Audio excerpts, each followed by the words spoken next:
प्रधानमंत्री नरेंद्र मोदी की तरफ से यह साफ तौर पर कहा गया कि दुनिया में विश्वास का बड़ा संकट है। युद्ध ने इस संकट को कैसे और गहरा कर दिया है। अविश्वास को भरोसे में अब बदलने की जरूरत है और चुनौतियों से मिलकर लड़ना भी जरूरी है। बड़ा संदेश इस मंच से दिया गया।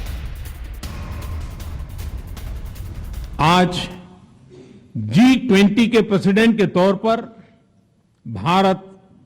पूरी दुनिया का आह्वान करता है कि हम मिलकर सबसे पहले इस ग्लोबल ट्रस्ट डेफिसिट को एक विश्वास, एक भरोसे में बदलें। यह हम सभी के साथ मिलकर चलने का समय है और इसलिए सबका साथ, सबका विकास, सबका विश्वास, सबका प्रयास का मंत्र हम सभी के लिए एक पथ प्रदर्शक बन सकता है। वैश्विक अर्थव्यवस्था में उथल-पुथल हो, नॉर्थ और साउथ का डिवाइड हो, ईस्ट और वेस्ट की दूरी हो, फूड, फ्यूल और फर्टिलाइजर का मैनेजमेंट हो, टेररिज्म और साइबर सिक्योरिटी हो, हेल्थ, एनर्जी और वाटर सिक्योरिटी हो, वर्तमान के साथ वाली पीढ़ियों के लिए हमें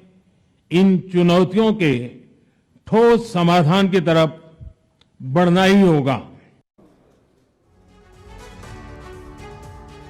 और G20 की बैठक को लेकर TV9 भारतवर्ष पर इस वक्त की बड़ी खबर आपको बता दें, रूस और अमेरिकी डेलीगेशन बात कर सकते हैं और इस पर भी पूरी दुनिया की नजरें टिकी हुई हैं कि अगर ये बातचीत होती है तो क्या कोई शांति का रास्ता बाहर निकल सकता है। कोशिश की जा रही है, कोशिश हो रही है कि लावरोव और अमेरिका के एनएस से मुलाकात कर लें, उनके बीच बायलैटरल हो जाए या मुलाकात ही हो। मुलाकात हुई तो बड़ी पहल हो सकती है क्योंकि इस वक्त जिस तरह से रूस और यूक्रेन का युद्ध जारी है, ऐसे में अगर ये मुलाकात होती है तो ये एक बड़ा बदलाव ला सकती है जमीनी स्तर पर। तो एक तरफ जियोपॉलिटिकल इश्यूज पर हर देश अपने अपने मुद्दे सामने रख रहा है, तो वहीं दूसरी तरफ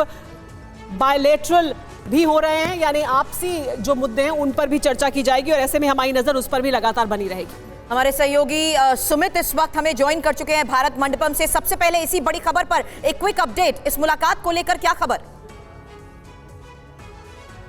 देखिए, अब तक इसको आधिकारिक रूप से इसकी पुष्टि नहीं की गई है, लेकिन कहा ये जरूर जा रहा है कि हो सकता है कि लावरोव के साथ साथ एनएस से जो है उसके यूएस के उनकी मुलाकात हो सकती है, बैठक हो सकती है, दोनों के बीच बातचीत का दौर शुरू हो सकता है लगातार। आप इसको मानिए कि अगर ऐसा होता है तो ये एक आइस ब्रेकिंग होगा, क्योंकि अमेरिका और रशिया को लेकर इसमें काफी ज्यादा तानातानी हुई है। रशिया लगातार इस बात को कहता आया है कि ये युद्ध या फिर ये सारी चीजें तब तक नहीं रुकेंगी जब तक अमेरिका जो हथियार सप्लाई कर रहा है, जो लगातार मदद मुहैया करा रहा है यूक्रेन को, वो जब तक नहीं रोकता। तो ऐसे में अगर ये बातचीत शुरू होती है, अगर आप कह सकते हैं कि अगर इसमें कोई आगे बढ़ता है दोनों देशों में से, तो निश्चित तौर पर इसको रोकने का काम किया जा सकता है युद्ध को। और आपको याद होगा कि प्रधानमंत्री मोदी ने कई बार, यहां तक कि व्लादिमीर पुतिन के सामने भी जब उनकी एक मुलाकात हुई तब भी उन्होंने कहा था कि इसको रोका जाना चाहिए, इसमें बातचीत कर ही इसको रोका जा सकता है और दोनों तरफ को इसमें बातचीत के लिए आगे बढ़ना चाहिए। और इसमें अमेरिका का रोल भी बहुत महत्वपूर्ण है, क्योंकि यूक्रेन को जो मदद मिल रही है, जो चाहे वो सैन्य मदद हो, चाहे फिर हथियारों की मदद हो या फिर जो पैसे की मदद हो,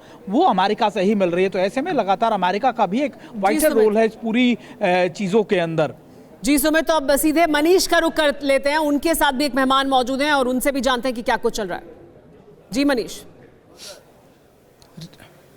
बिल्कुल सुमेरा, देखिए इस वक्त जब पूरी दुनिया की निगाहें G20 सम्मेलन पर है और हर कोई ये जानना चाहता है कि क्या जब एक छत के नीचे रूस और अमेरिका मौजूद है तो क्या उनकी बातचीत होगी। जैसा कि हम लगातार बता रहे थे कि चूंकि एक मंच पर मौजूद है, इससे पहले जब G20 के विदेश मंत्रियों की मीटिंग हुई थी तब भी हमने देखा था कि कैसे रूस और अमेरिका के विदेश मंत्री मिले थे और यहाँ पर भी इस संभावना से इनकार नहीं किया जा सकता था। चांसेस हैं, वो मिल सकते हैं, वो नहीं भी मिल सकते हैं, लेकिन हम आपको बता दें कि इसके बहुत ज़्यादा चांस इसलिए हैं क्योंकि वो एक मंच के नीचे हैं। और वैसी स्थिति में जब हर देश दूसरे देश के साथ बायलैटरल कर रहा है, यानी कि जैसे रूस का सऊदी अरब से या ब्राज़ील से या किसी दूसरे देश के साथ बातचीत हो सकती है, वैसे ही ये संभावना बताई जा रही है कि यह संभावना हो सकती है कि जब रूस के विदेश मंत्री लैवरोव मौजूद हैं, अमेरिकी डेलीगेशन प्रेसिडेंट बाइडेन के नेतृत्व में मौजूद है, वैसी स्थिति में वो आपस में मिल सकें या वो अगर आसपास में एक साथ मौजूद हैं तो वहाँ पर उनके बीच में कोई इंटरेक्शन हो सके। तो इसलिए इसकी संभावना बनी हुई है, क्योंकि एक मंच पर मौजूद हैं और हमने देखा है कि कैसे भारत भूमि पर दोनों देश को जब मौका मिला है तो उनकी बातचीत हुई है। लेकिन हम फिर से बता दें आपको कि ये एक पूरी तरह से अनुमान लगाया जा रहा है, क्योंकि आप देखिए ये दुनिया की अभी सबसे बड़ी घटनाक्रम है ऐसे वक्त में जब G20 का ज्वाइंट डिक्लेरेशन रूस यूक्रेन युद्ध के नाम पर अभी फंसा हुआ है। वैसी स्थिति में रूस और अमेरिका के प्रतिनिधि जब यहाँ मौजूद हैं तो सबसे बड़ा सवाल यही है। TV9 लगातार इस खबर पर आपको अपडेट देता आया है और अभी की सबसे बड़ी जानकारी यह है कि एक छत के नीचे चूंकि दोनों डेलीगेशन मौजूद हैं और ऐसी स्थिति में संभावना है कि वो मिल सकते हैं, इसके चांसेस हैं। वहीं संभावना ये भी है कि किसी कारणवश वो नहीं मिलने का भी फैसला ले सकते हैं या वो नहीं भी मिल सकते हैं। तो इसलिए हमारा कहना यह है कि सबसे बड़े घटनाक्रम को लेकर संभावना है, लेकिन जब तक मुलाकात नहीं होती है अभी, क्योंकि कोई आधिकारिक बयान इस मामले में नहीं दिया गया है।